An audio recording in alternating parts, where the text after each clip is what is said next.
So you want to buy a house, you want to live in Charlottesville, but you also heard that it's different. You're coming from New York where they do a binder. You're coming from California where there's due diligence and everything. Well, what about Charlottesville? That's what we're going to talk about today. So getting right into it, let me tell you about living in Charlottesville when you're looking at buying a house.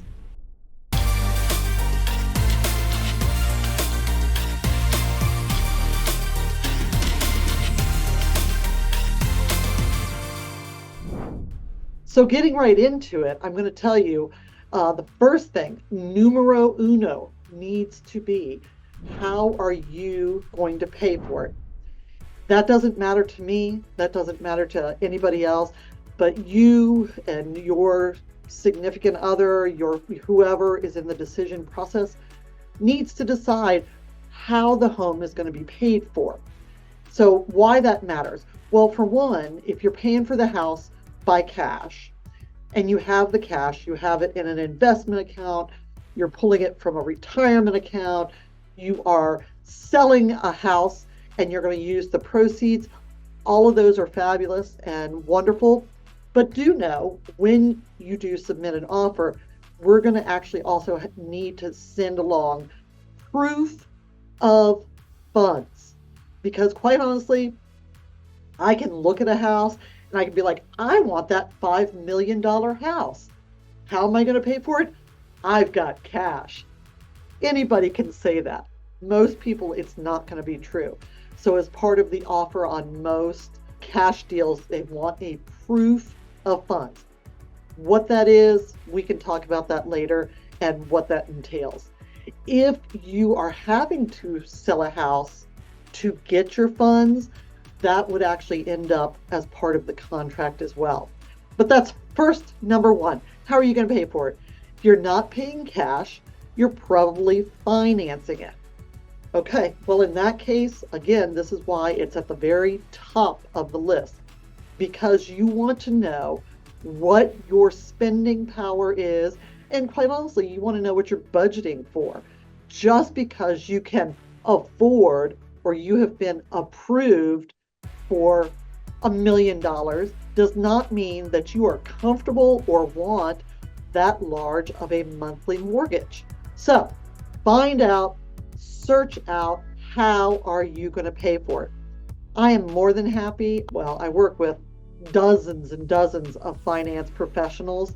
Some of them, I use the term professionals loosely. I do have my top list of people to work with, and I recommend them quite often because they have proven to me time and again that they know what they're doing. They're not being slimy. They're not just collecting eggs from the hen house kind of thing where it's like, oh, I'll help you and I'll help you and I'll help you.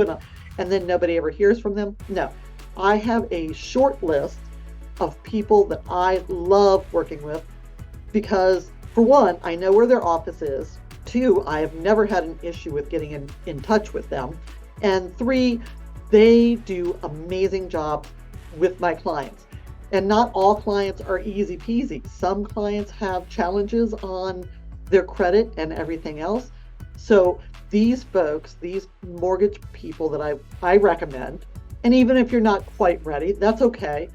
Find out where you stand for a mortgage before you even click on realtor.com or zillow.com or buyahouse.com, whatever it is. You want to know first where you stand as far as financing and what that payment looks like. All right?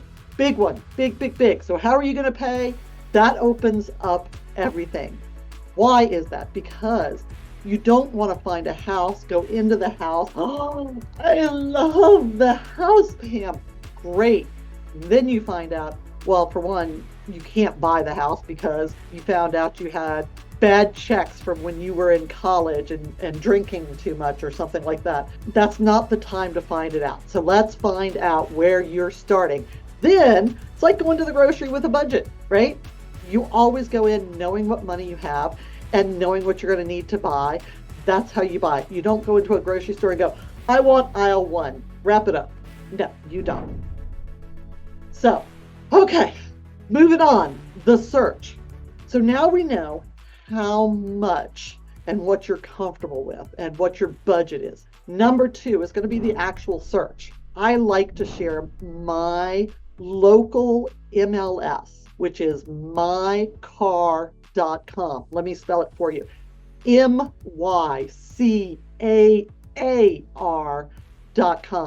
mycar.com.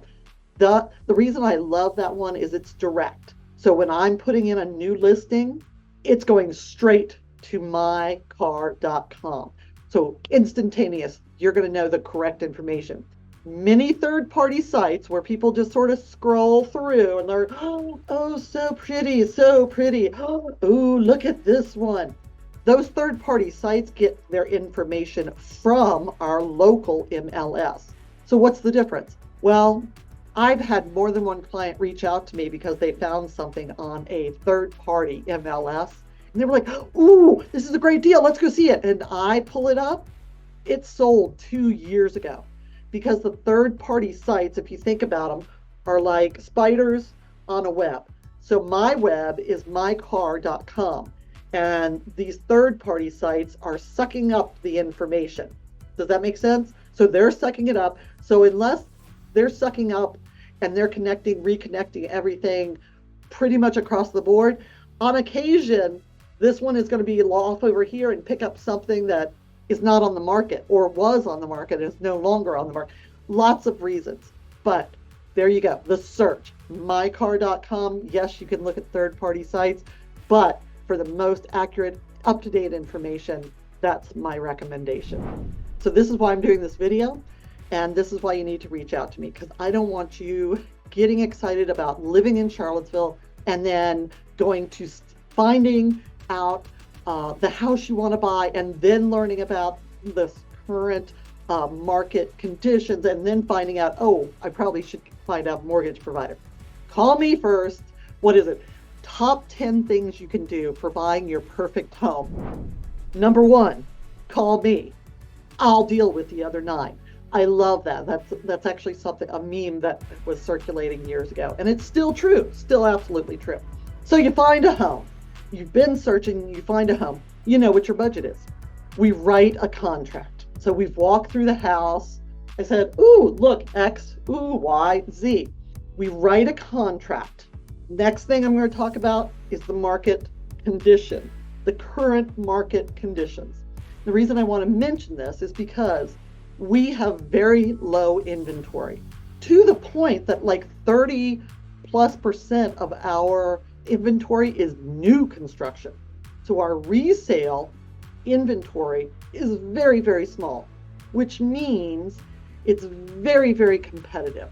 So if you're looking for a home that has 4 bedrooms, under $500,000, that's on at least a quarter of an acre, and you really want to be near a pool, we'll say, well, guess what? You're not the only one. There's going to probably be at least 50 other people looking for that exact criteria.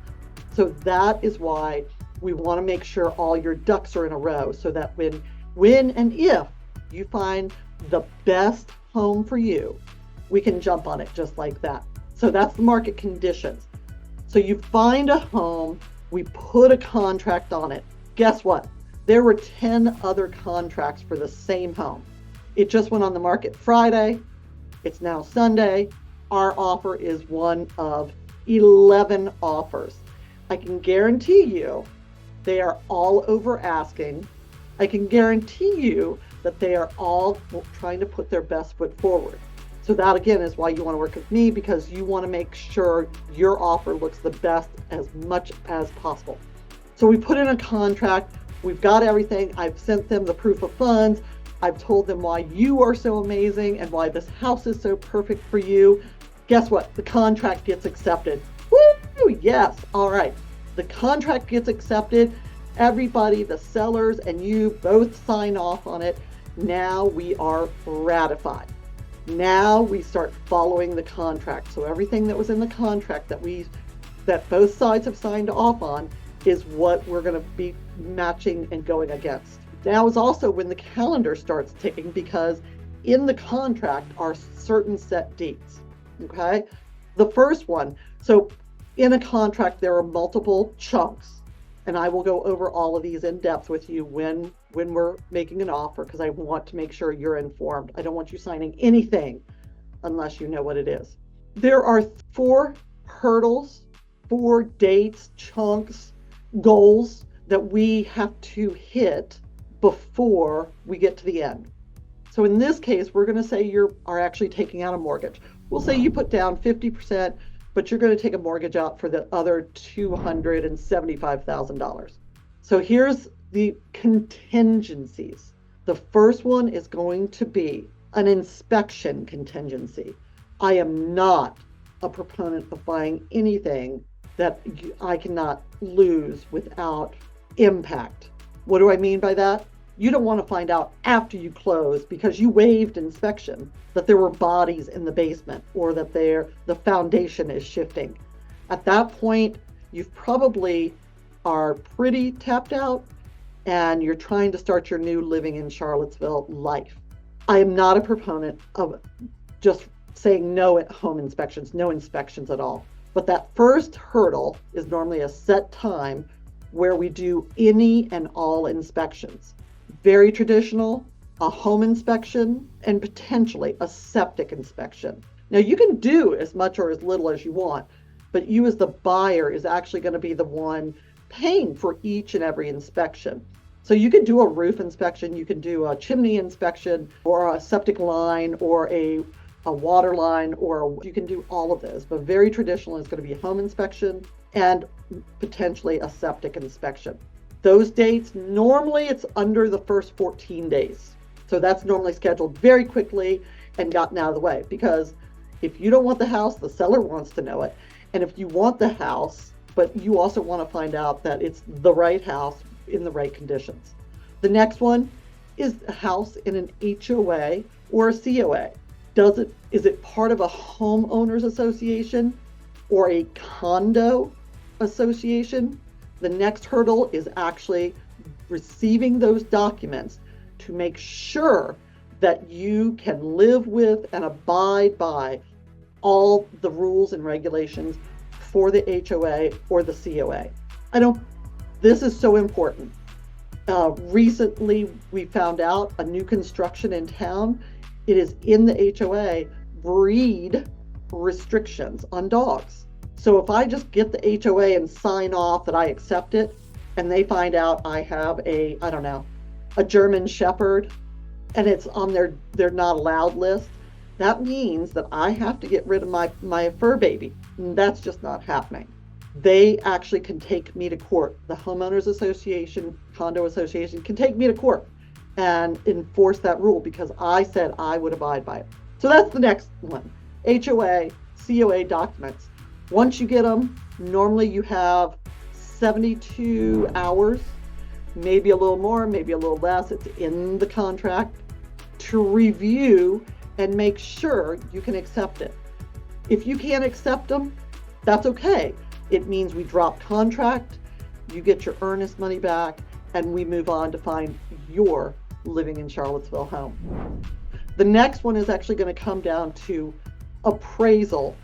Now this one is definitely only if you're financing, can be if you're paying cash. If you leave an appraisal condition in the contract, it can be either way.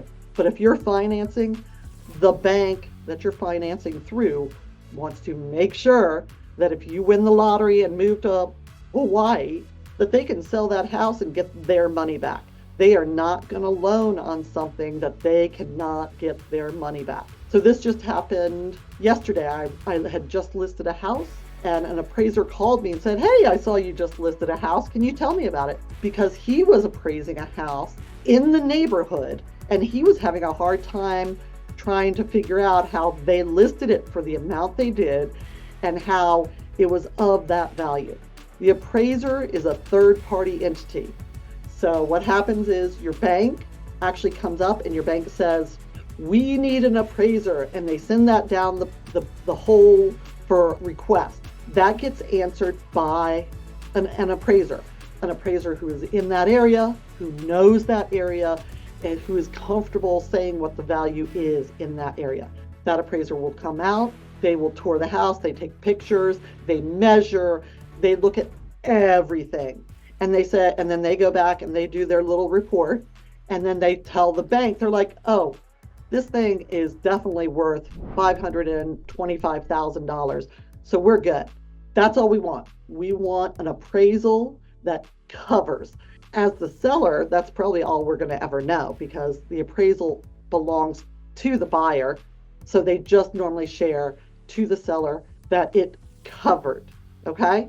So those are all the calendar dates.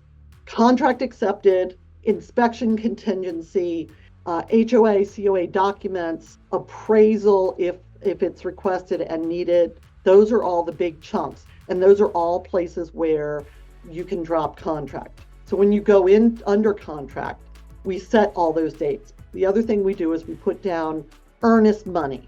So in the contract, it says, I love that. Well, it doesn't say I love this house. It says we are putting down $5,000 within 2 days so that we have skin in the game. That's all it is, really. That $5,000 is not going anywhere. It will show back up at the end when all the pluses and minuses at closing wash out. You'll see that $5,000. That $5,000 cannot be used for anything. You cannot pay your home inspector. You cannot pay for your appraisal. You cannot pay for a roof inspection. That money goes into escrow and it stays there until closing. If something happens during the time that we are in contract and ratified and going through the steps, we find the foundation is bad. We find breed restrictions that you cannot abide with. Those are reasons that you as the buyer, we can drop out of contract and you would be given your earnest money back. You're not going to get the money you paid the inspector, but you know what? Better to lose $500 than to buy a $500,000 home and realize it needs $50,000 worth of work. I know this gets very convoluted. Again, please call me. I will happily walk you through this. This is a big part of why it's so important to be represented as the buyer. It would be, a lot of people will actually ask about just going directly to the seller's agent. Here's the one thing I'm going to say about that. I don't do dual agency. I also don't do rentals, just as an FYI. I don't do dual agency. I will not represent a seller and a buyer on the same house. I personally will not do it, but there are agents who will do that. But do remember then that means they have agreed to look out and take fiduciary responsibilities for both the seller and you as the buyer. To me, that cannot happen. So that is why I will not do dual agency. So all of those, again, buying a house is a big deal. You definitely don't want to do it on your own. In my opinion, you don't want to use somebody who's representing the seller because that's who they're representing. So again, reach out to me, text me, call me, email, whatever it is. I want to make sure that you're covered when you're living in Charlottesville. So near the final, we have gone from how do you pay for it all the way down to meeting all the conditions, the house appraised, it covered. The next thing we'll hear from, if you are financing, is the clear to close. Clear to close. That would be from the bank. If you're paying cash, then our closing date is actually set within the contract. Even if you're financing, it's set within the contract. If a bank is giving money, they have to give a clear to close.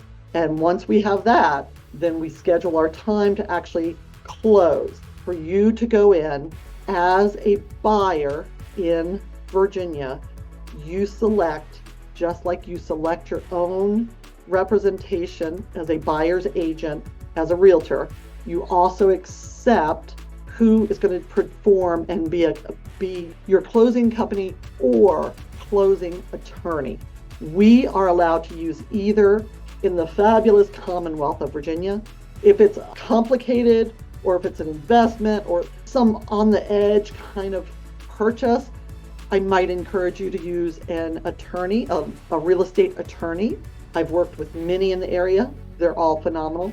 But if it's a simple resale, blah, blah, blah, I'm probably going to recommend that we just use a closing company, title agency, that can then save you a couple $100. We're not talking mammoth amount of difference, but it can save you.